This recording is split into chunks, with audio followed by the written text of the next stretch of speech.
se na tua pan ha ka hai hu be ni ge ki po in lung mong tang nge amat san koi nai him hoyaum him ti zong kan he khapoi nang ma mu ding zong nu gelen kan nan nai khapoi hina tin zil na mana lo han thanom tan chan chin thua sei ji ven lu go in mu ding kan num jing ei lo de golan na min na thangai ka loi no me khat ka dong in mel hoi mi phnu thu ka he no me nei sei pi in ka ti le amma ni me zo si ei sei pi in alim khat zong ei vat sa ei ni khat tu sanadin ka che amun ka lun chin na bai ge kan na hitan jil kum pu tong rong of land no me ni common ji chin nei so tai ka vai lam ma to no chu pu tin chan ka ven hi la noi lam ma ven amel ka mu cha lo wang chin na he tai ka lung in chu pa chin ka mi chun tu hi lam ve ta lo ben ka ko ma no zo a ven ti man bang a zo bi no khat ve hun ki hei chin hoi dan chu pa na tu na pa ti lu ki so la a bang ni ka lung gelen ka tin tai nang ma ka lu sip jing ding tin ka hin lai sia nang ka lung se te kan tu de sing de ki lung se na tua pan ha ka hai hu be ni ge ki po in lung mong tang nge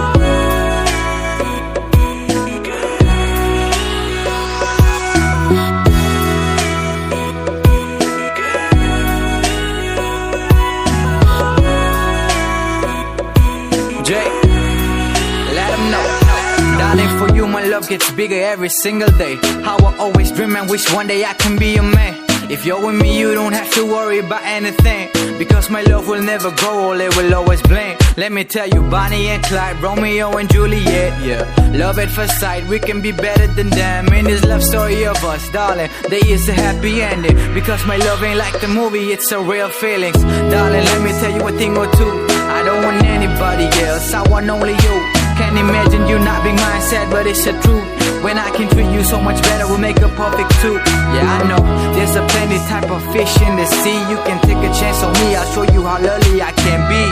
Yeah, baby, I'm the better one. I'll be a great father to our amazing kids.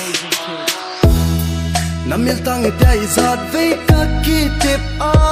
izad ve ka pam pai a kangai che ham nang ma het lo wangon hui ta a izad ve ka hita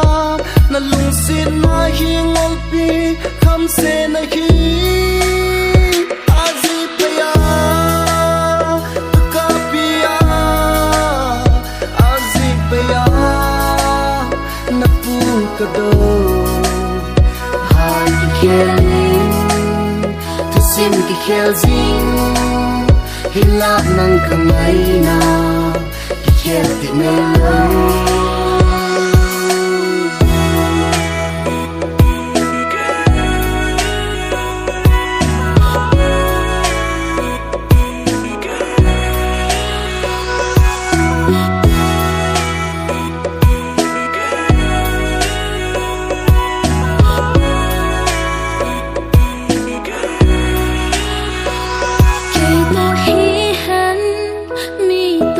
Song le